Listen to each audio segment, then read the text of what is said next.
looking at Renaissance architecture, and the title of this lecture is The Return of the Classical Italian Renaissance.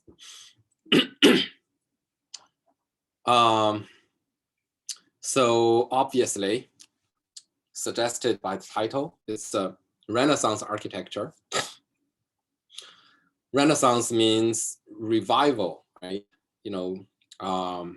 Revival of what? Revival of the classical. So we discussed the rising civic awareness toward the end of the medieval period. So people start to question the single authority of Bible as the sole knowledge of sole source of knowledge by the late 13th century, 14th century, and eventually 15th century.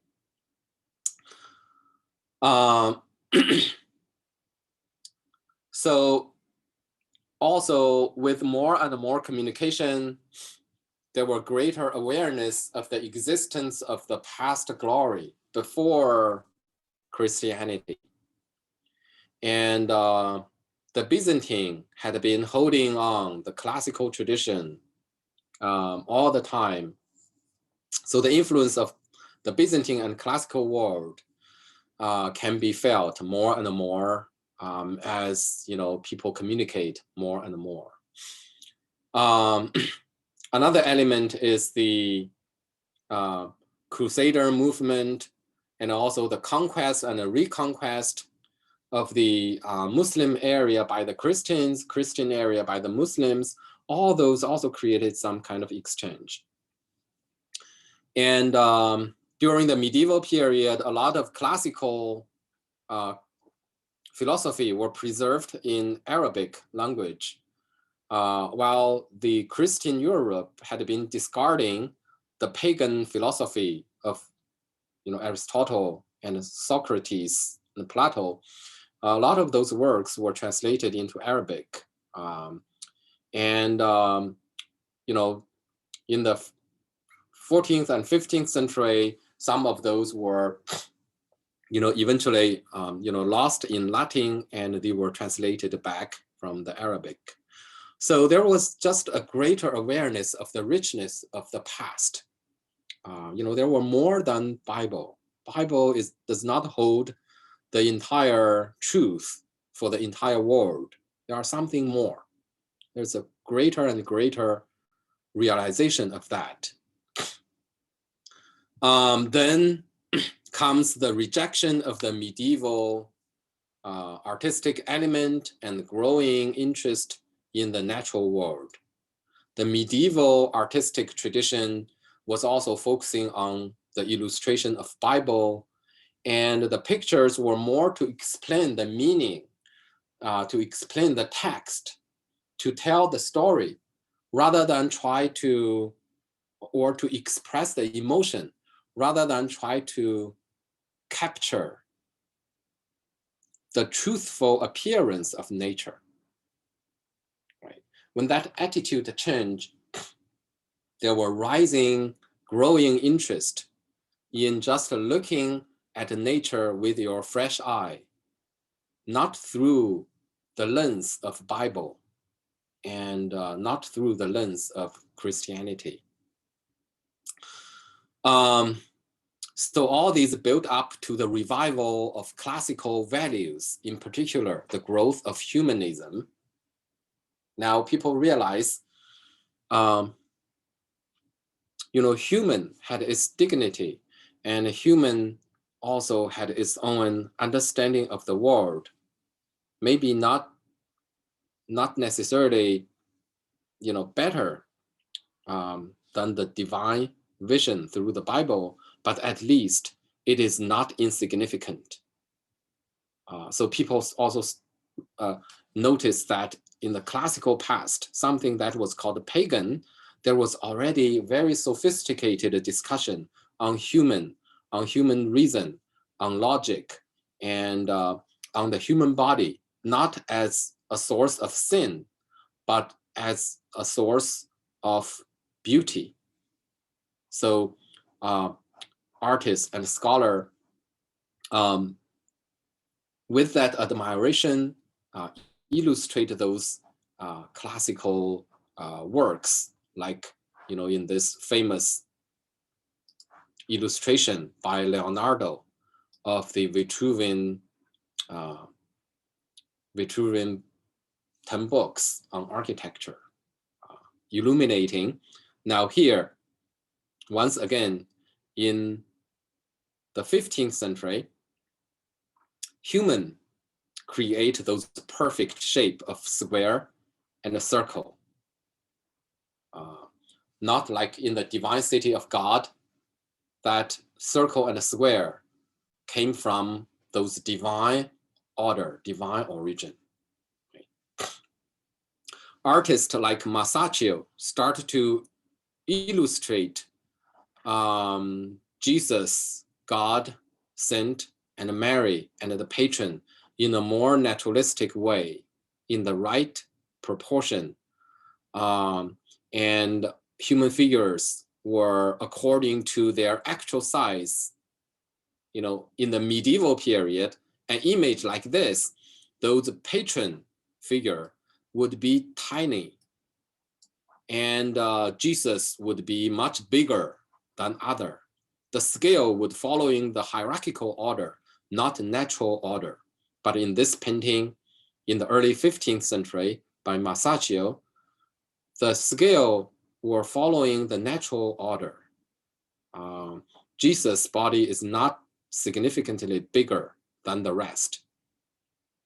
And also in the ceiling, there was an illusionary depth created on this flat, shallow surface. And the discovery of linear perspective based on observation of nature, not based on Bible, had created this incredibly real three-dimensional space on a two-dimensional surface. So all these were painted.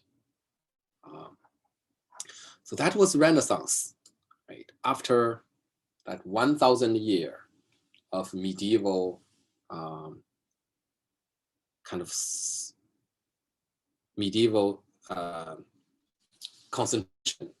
on religion and Bible.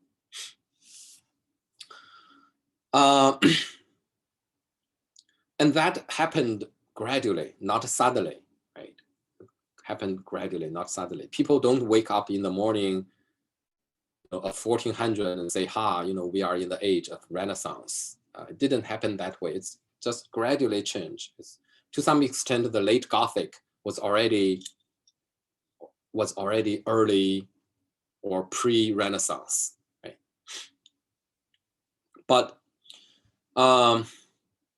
for our convenience of reference, Renaissance period was usually divided into an early Renaissance, a high Renaissance, and a late Renaissance.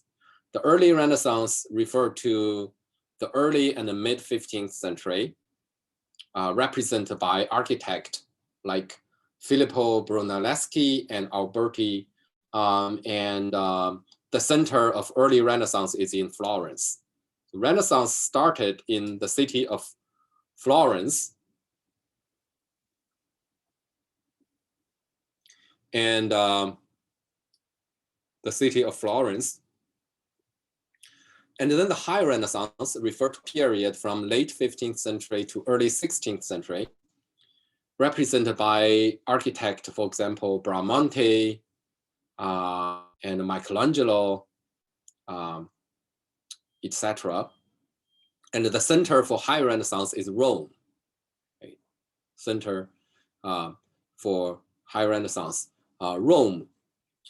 So Renaissance, small republic of Florence, and eventually it became adopted by those powerful, by the Pope.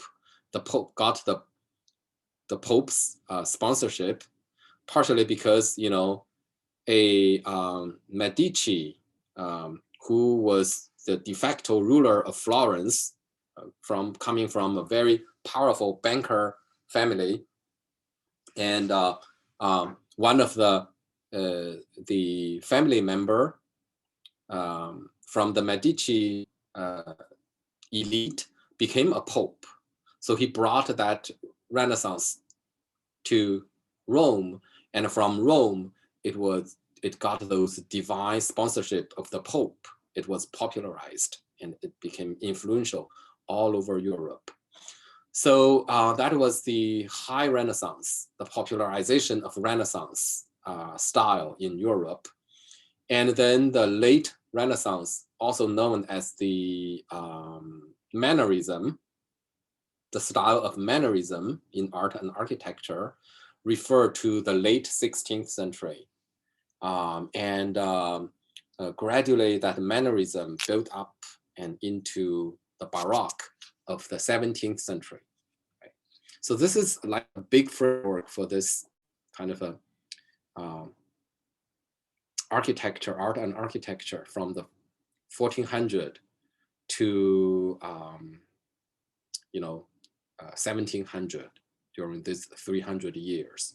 Early Renaissance, high Renaissance, late Renaissance, Mannerism, Baroque. So like Gothic as a style, the first Renaissance was also partial of a building. It was not constructed as one complete individual building. It was only part of the building that was different from the previous Gothic style. And it became kind of a new heralding the new Renaissance style in architecture. And that is the dome of the Duomo in Florence, the Florentine Duomo. Duomo referred to the main cathedral in Italy, in an Italian city. So Florence, the Duomo of Florence, constructed during the Gothic period, designed by Arnolfo di Cambio and Francesco Talenti, who designed the main building, but the crossing had never been properly roofed with a monumental masonry roof.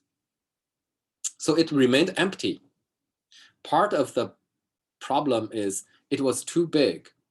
The crossing was fairly big, and roofing it was a challenge. So in the 14th century, Giotto, who was also a very famous painter, added the campanile.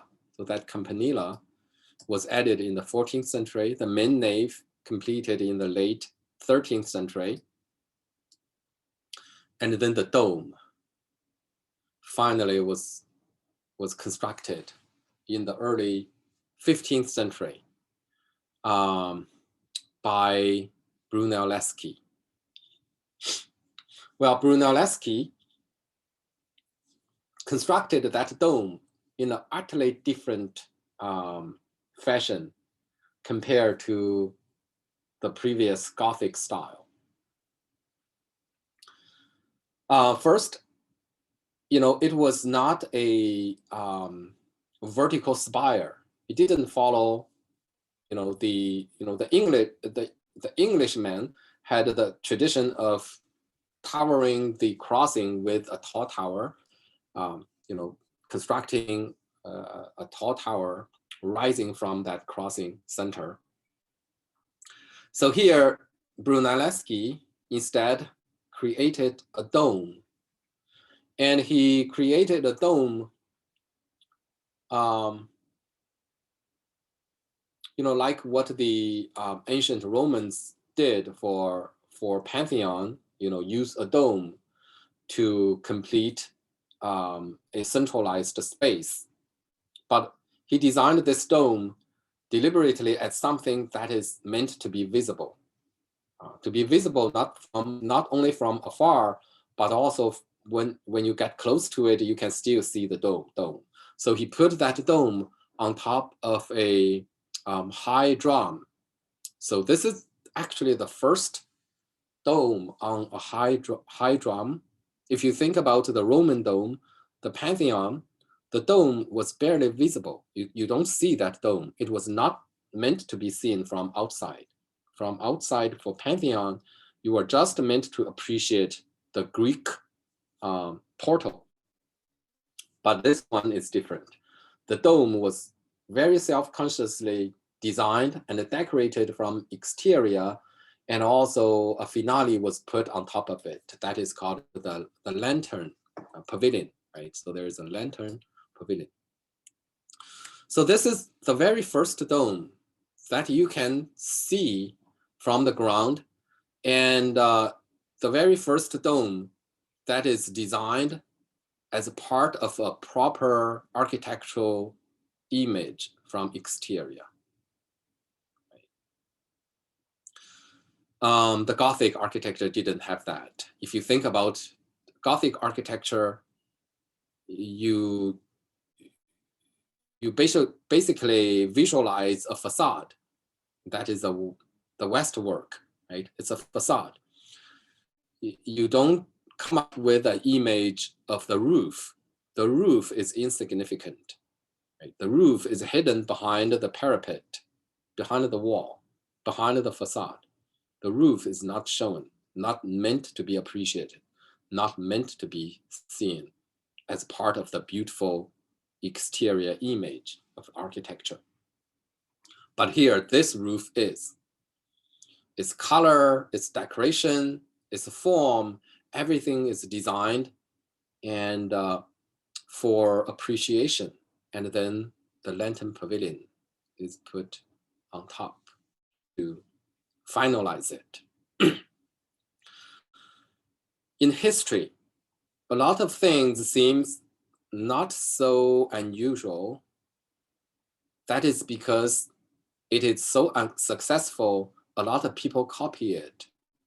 When it first appeared, it was very unusual, right? It looks commonplace simply because after Brunelleschi, a lot of architects copy him, and now it became commonplace. So the original doesn't look that unusual. But part of the purpose for studying history is for us to understand why it is unusual, why it was so important. Because in the time of early 15th century, that was a new thing. No one had done that before. So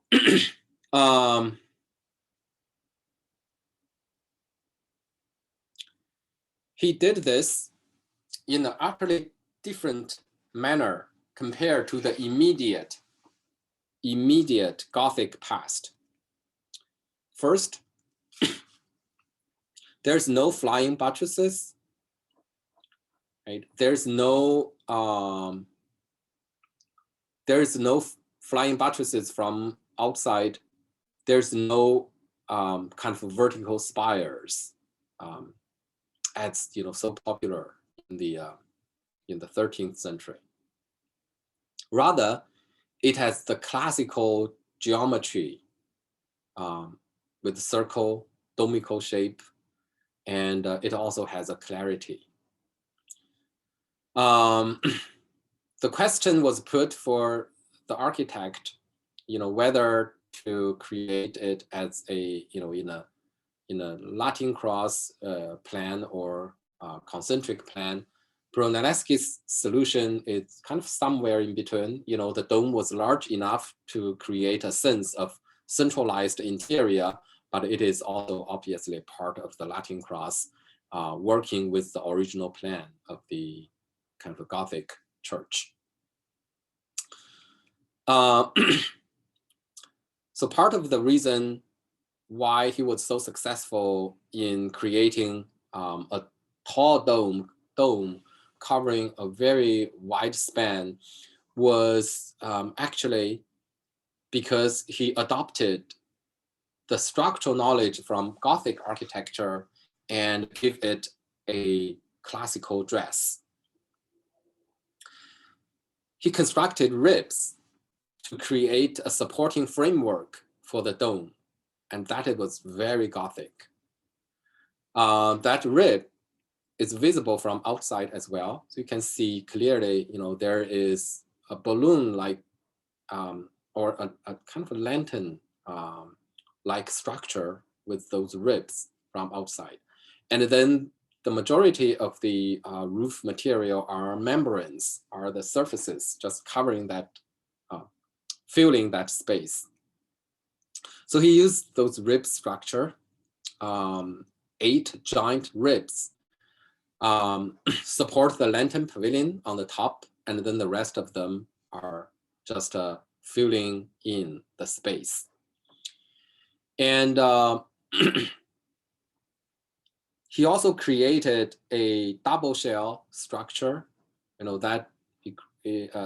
That dome had 2 layers, and in between these 2 layers, there are secret passageway that allow one to climb all the way up to the lantern pavilion. So that lantern pavilion was accessible, right? One can go all the way up there.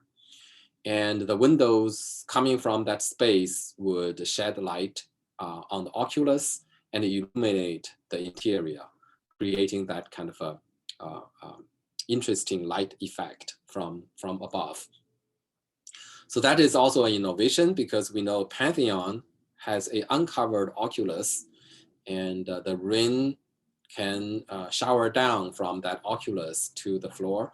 But here, a lantern pavilion solved that problem, would both allow the light to enter and also prevent the rainwater to enter the space. So here is the illustration for that structural system, the double shell, and the stair is in between. So the dome was constructed in bricks, and the bricks were laid in herringbone pattern. The herringbone, instead of layering the bricks one after another, horizontally pile up, they zigzag and overlap with one another and created a more integrated solid structure. And that also helped to create a integrated shell surface for the dome.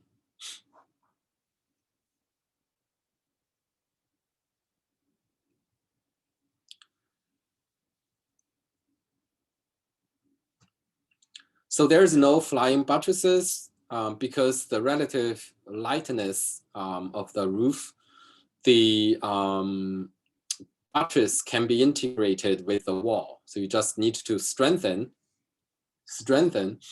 a specific spot, which is the part where the rib rise up, because the ribs are the actual load-bearing part. So just consolidate that part of the wall, and the whole roof is stabilized. So no flying buttresses. It emphasized the horizontality rather than verticality, and the geometric shape in the drum continued the previous Gothic and Romanesque kind of a geometric shape.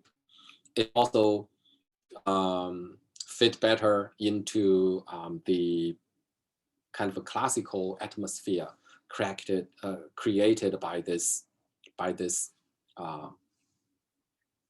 stone.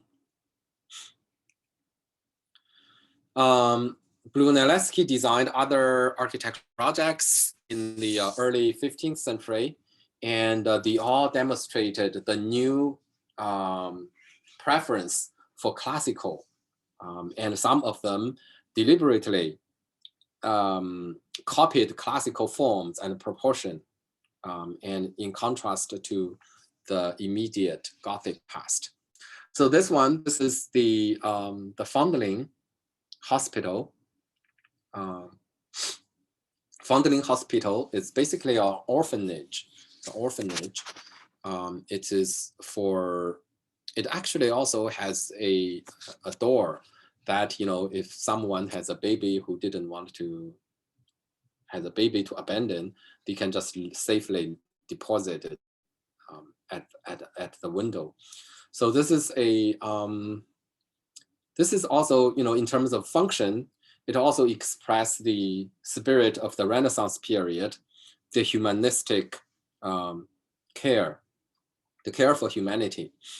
Its patron was also quite telling. Its patron was the silk god. Of course, this didn't happen suddenly. We know that in the Chartres Cathedral, those craftsman's guilds were already contributing to the cathedral, but here, an independent guild, the Silk Guild,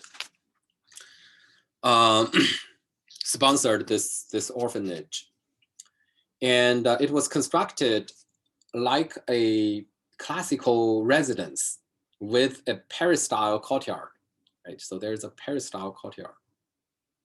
Peristyle columns goes all the way around, and however, different from the classical order, it used arcade, right? We know this arcade is an early Christian creation, combining the arch with column in a new fashion, without lintel.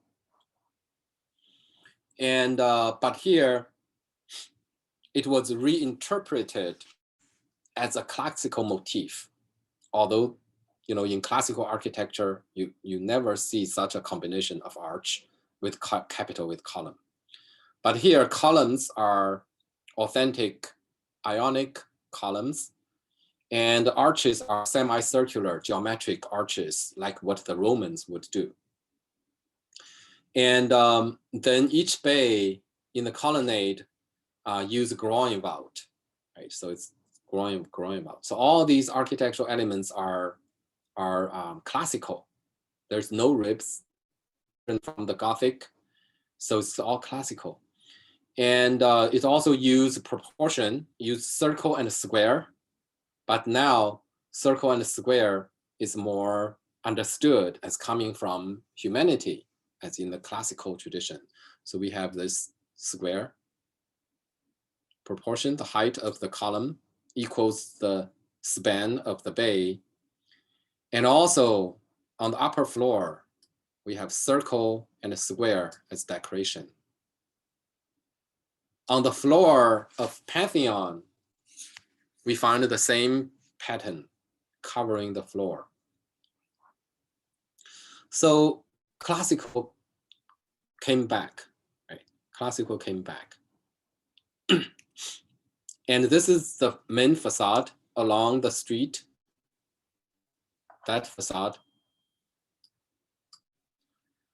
The facade is designed as a loggia.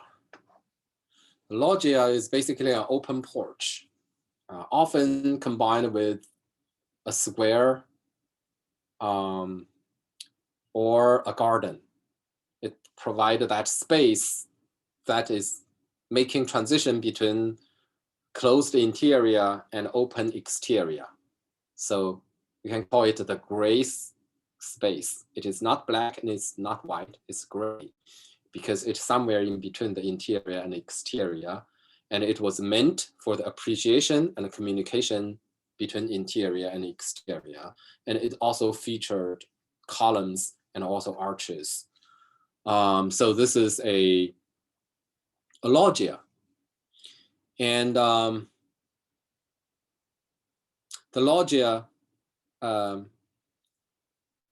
each bay also has a groin vault, right? and it also has the same proportion and the same circle and a square emphasis.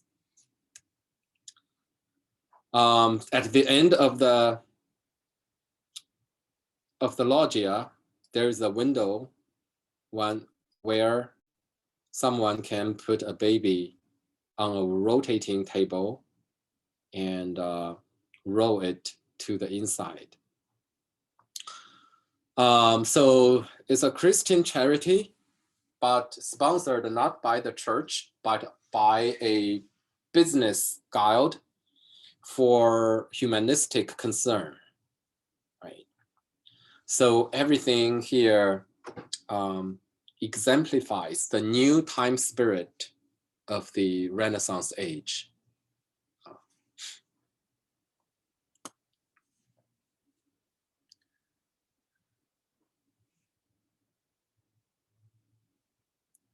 Yeah, so here,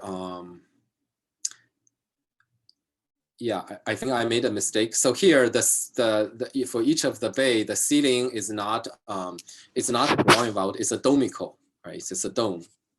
So it was made into a smooth domico shape. You know, if you cut a circle here, you know, that would be pendentive, right?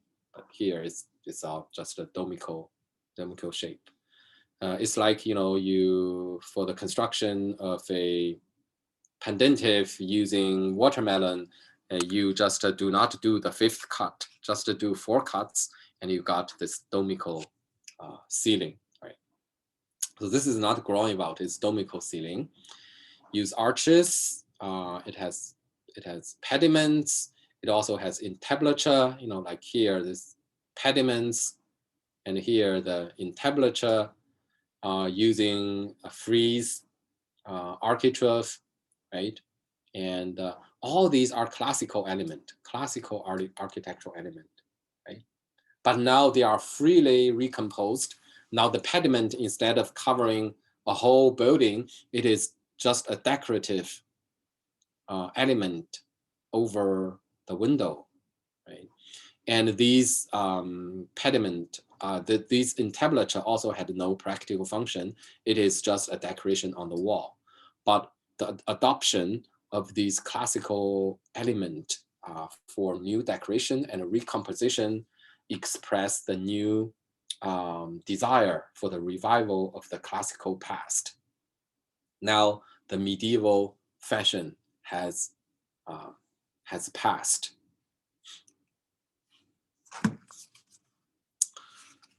This is another, you know, this one I wanted to be very brief, and I will let you go very quickly. So also by Brunelleschi, the Pazzi Chapel, I want to point out, well, maybe, you know, someone tell me what is the classical element in this facade and in this plan. Let's have a brief discussion.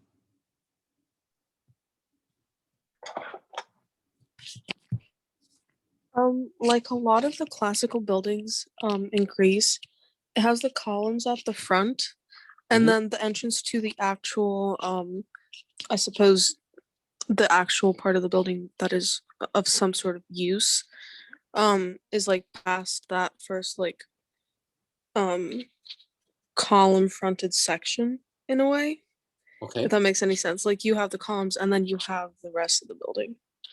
Good. So basically, you know, we have a porch here, right? And these columns are classical with classical capital. So classical capital and a porch. And in classical architecture, these would be called. Anyone know what would these kind of a column in front of the main building called in classical term? When it goes all around, we call it the peristyle, and this one is called Prostyle. Good. So it's constructed in the classical pro style, right? Columns. Style means column in front of it. So that's a very good, right? This column. Anything else in this that is classical?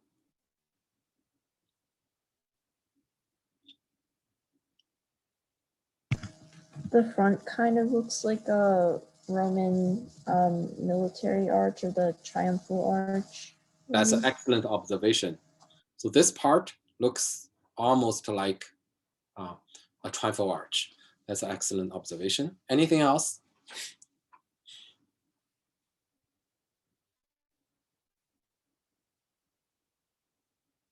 You can also point to the detail. When we talk about column, talk about general facade like a triumphal arch. Anyone want to point to some detail?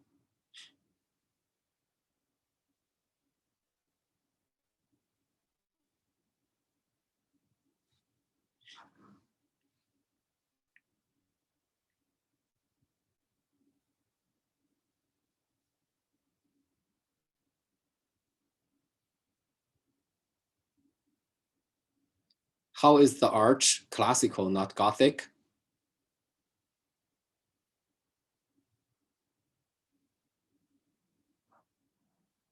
Right? It's like a curved Roman arch rather than the pointed arch that the cathedrals had. Very good. Excellent point. And notice, you can also point to the detail, like here we have pediment, right? We don't see that in Gothic. And here we have the entablature, following closely the classical division of architrave, frieze, and cornice, tripartite division, and the emphasis on square and circle, on both facade and the plan. The plan used that ideal proportion of square and circle. So, you have a circular roof, that circle within a square, and then the proportion between that big circle and the smaller circle is 1 to 2. And then the back is also 1. So it uses that kind of ideal proportion as well. So the whole composition is logical and rational, and use classical detail, proportion, and rationalized kind of space. Right? And this is how it look in the courtyard. It's a tiny little Pazzi chapel. It's a tiny little building, but employed a lot of classical detail and exemplifies the time spirit of the early 15th century. And the interior kind of delineate the classical order purely in decoration on a wall. So none of these details are necessary. None of them are structural. They are all just decoration. It's just a gray Pietra Serena, the sandstone patterns against the plastered white wall. So it was very purposefully creating a classical interior image. All right, so let's stop here. And thank you so much for your patience. And we will pick up